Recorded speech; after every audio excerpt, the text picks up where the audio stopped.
یہ آپ کی کتاب بلوچ روشن چہرے میں نواب خیر بخش مری، عطا اللہ مینگل اور دیگر شخصیات کے بارے میں آپ نے جو لکھا، ان ملاقاتوں نے آپ نے بلوچ قیادت کا کون سا پہلو قریب سے دیکھا؟ دیکھیں، یہ وہ دور ہے، یہ 62 کی بات ہے۔ یہاں پر جو ہے پہلی مرتبہ لیاری میں جو ہے ایک جلسہ ہوا ککڑی گراؤنڈ میں، تو اس میں بلوچستان کے جو ہمارے رہنما تھے انہوں نے شرکت کی تھی۔ اس میں سردار عطا اللہ مینگل تھے، میر غوث بخش بزنجو تھے، نواب خیر بخش مری تھے اور میر گل خان نصیر تھے۔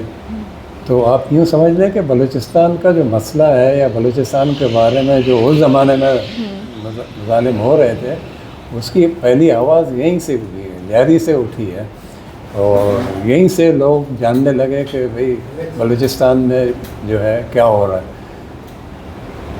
تو ظاہر ہے اس وقت نیشنل عوامی پارٹی ایک جماعت تھی، لیفٹسٹ، اور ہم اسٹوڈنٹ تھے، آتے جاتے تھے۔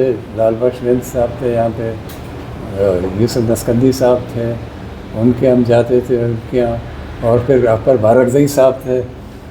تو لالا لاجپت بخش وند کے گھر پر عموماً یہ سردار یا جو ہمارے لیڈرز تھے بلوچ رہنما، وہ وہاں آتے جاتے رہتے تھے۔ تو ہم دور بیٹھ کے ان کی جو ہے باتیں سنتے تھے اور ان سے متاثر ہوتے تھے، اور اس زمانے کے ہیرو تھے ہمارے یہ، اسی زمانے سے۔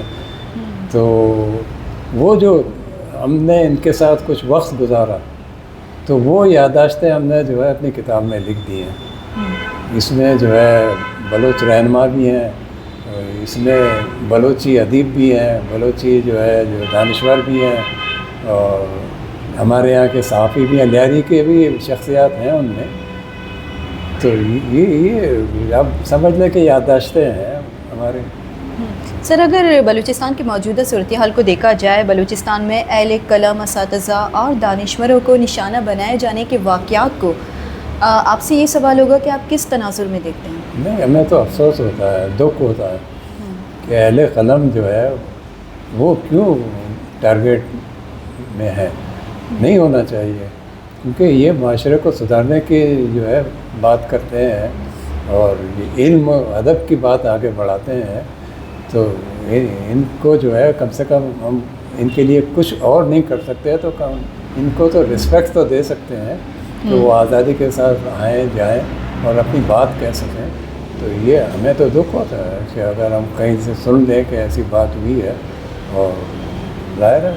سر، کیا سمجھتے ہیں کہ غمخوار حیات کے قتل اور پروفیسر عبدالرزاق سمیت دیگر دانشوروں اور اساتذہ کے اغوا جیسے واقعات پر بلوچ سماج پر کیا اثرات چھوڑ جاتے ہیں اس طرح کے واقعات؟ دیکھیں، یہ برے اثرات چھوڑے جاتے ہیں، کیونکہ یہ جو نوجوان نسل ہے نا، ان پہ برے اثرات آتے ہیں اس کے۔ میں ذاتی طور پر جو ہے وہ ڈاکٹر منظور احمد کو جانتا ہوں، اتنے پڑھے لکھے اور اتنی علمیت ان کے پاس ہے، اور ڈاکٹر جو ہے اور بھی ہیں دو، لیکن ڈاکٹر منظور کو تو بہت قریبی جانتے ہیں ہم لوگ، کیونکہ جب ہم کوادر آتے جاتے ہیں تو عموماً جو ہے ان کے ساتھ ملاقاتیں ہوتی ہیں۔ جب وہ کراچی آتے ہیں تو یہاں کہیں نہ کہیں ملاقات ہو جاتی ہے۔ تو بہت مدبر، بہت دانشور، بہت ایک ایسٹ ہیں بلوچ قوم کے لیے، یہ ایسٹس ہیں۔ ان کو سنبھالنا چاہیے، ان کو تحفظ دینا چاہیے۔ ان کے ساتھ اگر ایسا ہوا تو پھر کون محفوظ رہے گا، کون محفوظ رہے گا؟ ہمارے جو سماج ہے اس میں جو بگاڑ پیدا ہوئی ہے، اس کے سدھارنے کے لیے اور کون سا طبقہ سامنے آئے گا؟ سر، کیا سمجھتے ہیں کہ بلوچستان میں اہل علم کو خاموش کرنا ایک منظم سوچ کا حصہ ہے؟ اگر ہاں تو اس کے مقاصد کیا ہو سکتے ہیں؟ دیکھیں، یہ سوچ کی بات ہے، ہم کسی کی سوچ کے بارے میں کہہ نہیں سکتے ہیں نا کہ وہ کیا سوچ رہے ہیں۔ ہم تو یہ سوچ رہے ہیں کہ ہم کیا سوچ رہے ہیں۔ ہمارا جو بلوچستان کے لوگ ہیں، جو بلوچستان کے نوجوان ہیں، یا جو بلوچستان کے جو ہے یہ کم سے کم ابھرتی ہوئی نسل ہے، وہ کیا سوچتی ہے اپنے بارے میں یا اپنے مستقبل کے بارے میں؟ وہ اچھے اثرات تو نہیں ہیں۔ سر، آپ نے اپنی ادبی اور صحافتی زندگی میں کن مشکلات، دباؤ یا خطرات کا سامنا کیا، کیونکہ آپ بلوچستان کے حقائق ہمیشہ لکھتے رہتے ہیں؟ دیکھیں، بلوچستان کا فاصلہ تو ہے یہاں سے، ٹھیک ہے نا. ان کے جو اثرات ہیں وہ کسی نہ کسی حد تک یہاں پہنچتے ہیں، لیکن اتنی تیزی کے ساتھ نہیں پہنچتے، کیونکہ ہم خود یہاں مسائل میں گھرے ہوئے ہیں. ہمارے یہاں بہت سارے مسائل ہیں. ہم بھی جو ہے یہاں 200-250 سال سے ہم رہ رہے ہیں لیاری میں ہم رہتے ہیں. جب ہمارے آبا اجداد 200-250 سال پہلے یہاں آئے تھے، تو یہ بہت بڑا سوال ہے کہ 250 سال پہلے ہم اگر آئے تھے تو ابھی تک ہم کیوں یہاں بمقابلہ اور قوموں کے ہم کیوں پیچھے ہیں. تو یہ الجھنیں ہیں. ابھی تک لیاری کی آپ بات کریں یا کراچی کے دیگر علاقوں کی بات کریں جہاں بلوچ رہتے ہیں، تو وہاں ابھی تو بنیادی ضروریات ہی میسر نہیں ہے. تعلیم تو الگ ہے، ایک جو ہے وہ ہے کہ اس میں ہم پیچھے رہ گئے ہیں، لیکن ابھی تو بنیادی ضروریات میں ہم الجھے ہوئے ہیں. سر کیا سمجھتے ہیں کہ بلوچ روایات میں اہل علم، شاعر اور لکاری کا مقام آپ نے کس طرح پایا، اور کیا سمجھتے ہیں کہ آج بھی وہ احترام پہلے جیسا موجود ہے؟ نہیں، بدقسمتی سے ایسا نہیں ہے. معاشرہ کراچی کا ہو، بلوچستان کا ہو، بلوچستان میں البتہ ہم نے دیکھا ہے کہ وہاں شعور جو ہے وہ کچھ زیادہ ہی ہے.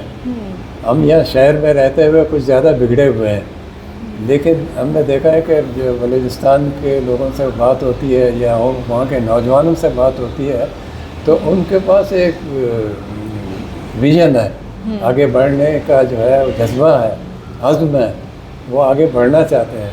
جبکہ یہ ہمارے یہاں جو ہمارے جو نوجوان ہیں وہ اتنی تیزی سے نہیں سوچ پا رہے ہیں. ہو سکتا ہے یہاں کے مسائل سے وہ دوچار ہیں، اور یہاں جو حالات ہیں، بے روزگاری ہے، یہاں پہ جو معاشی مسائل ہیں، یہاں پہ سماجی مسائل ہیں، یہاں پہ سیاسی الجھنیں ہیں، وہ الجھ کر رہ گئے. سر آج کے نوجوانوں کا علم، ادب اور کتاب، تاریخ سے کتنا تعلق ہے، اور کیا نئی نسل میں شعور بڑھ رہا ہے؟ شعور دیکھیں ختم نہیں ہوتا. شعور کا درجہ کچھ کم ہو جاتا ہے، لیکن شعور ختم نہیں ہوتا. معاشرے سے اگر شعور ختم ہو جائے تو پھر کیا رہ جاتا ہے؟ وہ افراتفری رہ جاتی ہے، اور افراتفری میں معاشرے جو ہے وہ ظاہر بگڑ جاتے ہیں اور منفی اثرات آتے ہیں اس کے. تو سر کیا بلوچ قوم کو اپنی زبان، ثقافت اور قومی شناخت کے ختم ہونے کا خوف لاحق ہے؟ اس خوف کی بنیادیں کیا ہیں، کیا سمجھتے ہیں؟ نہیں، خوف لائق تو نہیں ہونے چاہیے، اور نہ ہے ہماری نظر میں، کیونکہ بلوچستان میں بھی ادب پر کام ہو رہا ہے، بلوچستان میں بھی جو ہے شعور پہ بات ہوتی ہے، اور یہاں سندھ میں، کراچی میں، یہاں بھی جو ہے ادب اور شعور یہ ابھی تک ہے، ابھی تک زندہ ہے. آگے کیا ہوگا ہمیں پتہ نہیں ہے. سر کراچی اور لیاری کے حوالے سے اسپیشلی آپ سے سوال کرنا چاہوں گی کہ کراچی اور بلوچوں کا تعلق کتنی پرانی تاریخ رکھتا ہے، اور لیاری کے بلوچ شناخت تاریخ میں کیا اہمیت رکھتا ہے؟ دیکھیں بلوچ ہم یہاں 2-2.5 سال سے جو رہ رہے ہیں، تو اس کی ایک بڑی وجہ یہ ہے کہ ہم جو ہے اپنی شناخت کو جو ہے ہم بھولے نہیں ہیں.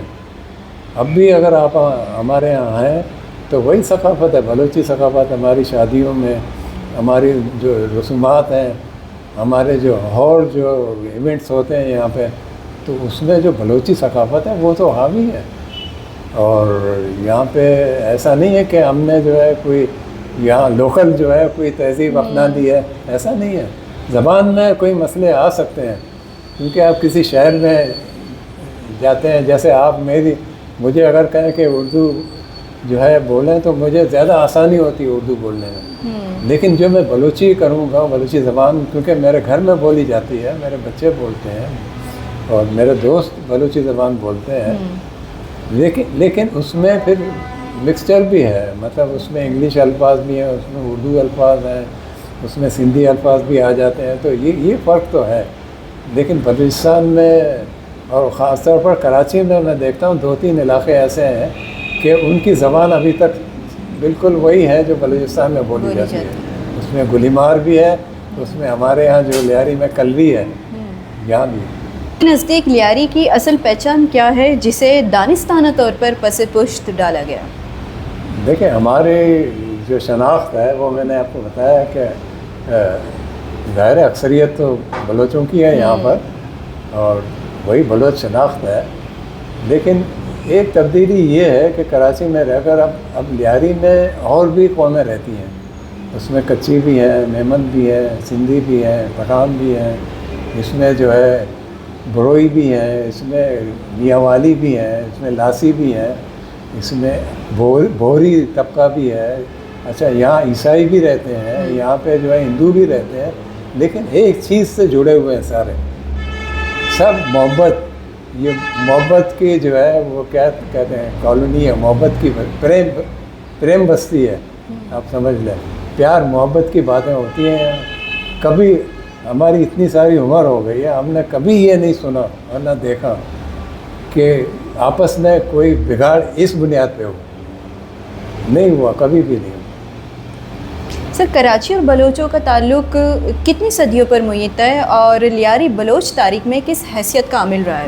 دیکھیں, یہاں پہ یہ ہے کہ ہم کراچی کی بات کرتے ہیں تو کراچی جو جس کی اصل شکل ہم دیکھ رہے ہیں آج, تو وہ شروع کی ہے انگریزوں نے. وہ 1843 میں آئے تھے یہاں پہ. 1843 میں یہاں آئے تھے.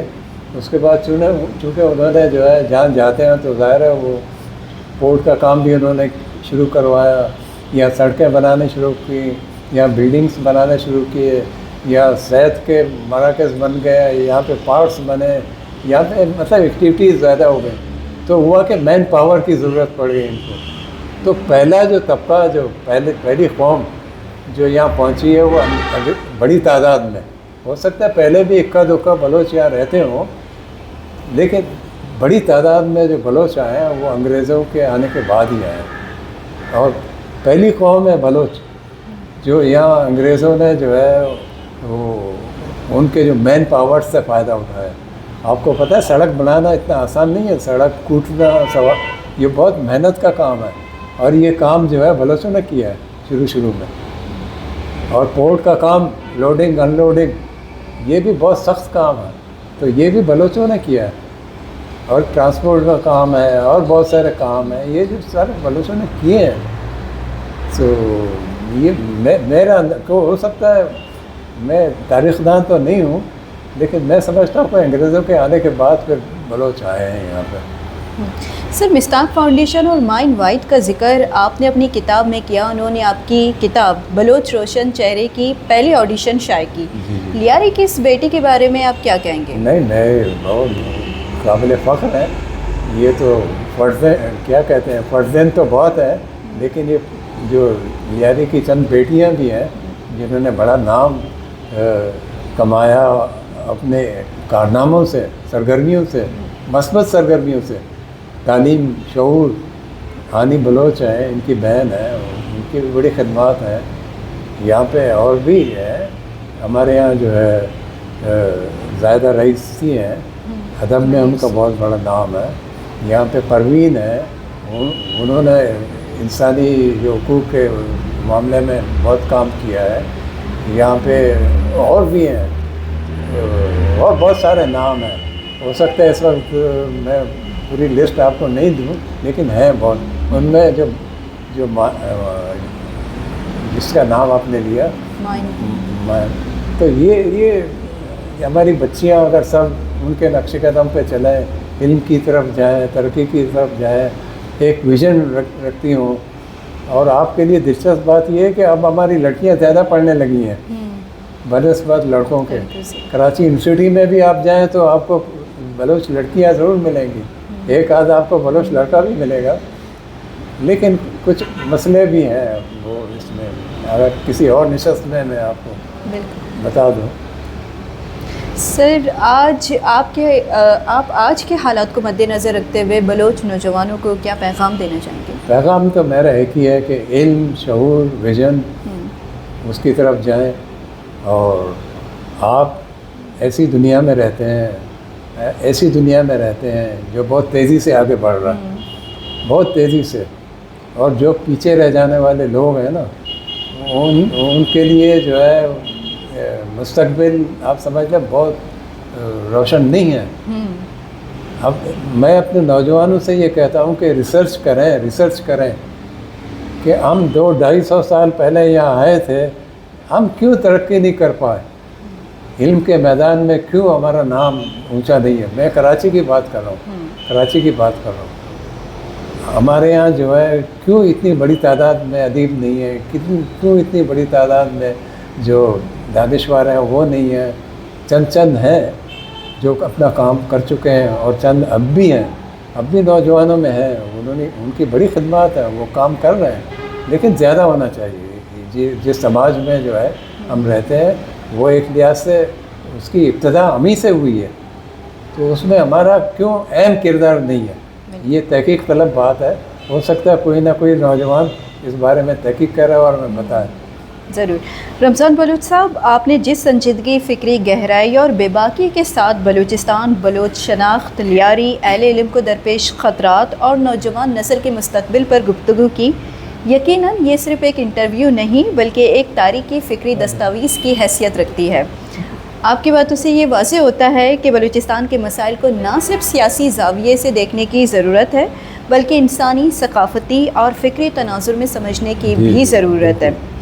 ایسے دور میں جب قلم, شعور اور سوال اٹھانے والی آوازیں دبائی جاتی ہیں, ان کو دباؤ کا سامنا کرنا پڑتا ہے, آپ جیسے لکھاریوں کی آواز اہمیت اختیار کر جاتی ہے. سر, آپ کا بہت بہت شکریہ کہ آپ نے اپنے مشاہدات, تجربات اور تحریریں ہمارے ساتھ شیئر کی. باتیں آپ نے بلوائی ہمارے منہ سے, اور ظاہر ہے ہم اس پوری سے تعلق رکھتے ہیں جو پرانی نسل ہے, لیکن ہمیں فخر ہے کہ آپ جیسی بیٹی بھی جو ہے ہماری شناخت ہیں کراچی میں, اور آپ جو کام کر رہی ہیں وہ قابل تعریف ہے. ہم آپ کے لیے نیک دعائیں کرتے ہیں, نیک خواہشات ہیں آپ کے لیے, اور آگے جائیں اور دنیا کو بتا دیں کہ لیاری کی بیٹیاں کسی اور سے کم نہیں ہیں. بالکل سر. بہت بہت شکریہ. ناظرین, اب ہمیں دیجیے گا اجازت, ملتے ہیں اگلے پروگرام میں, تب تک کے لیے اللہ حافظ.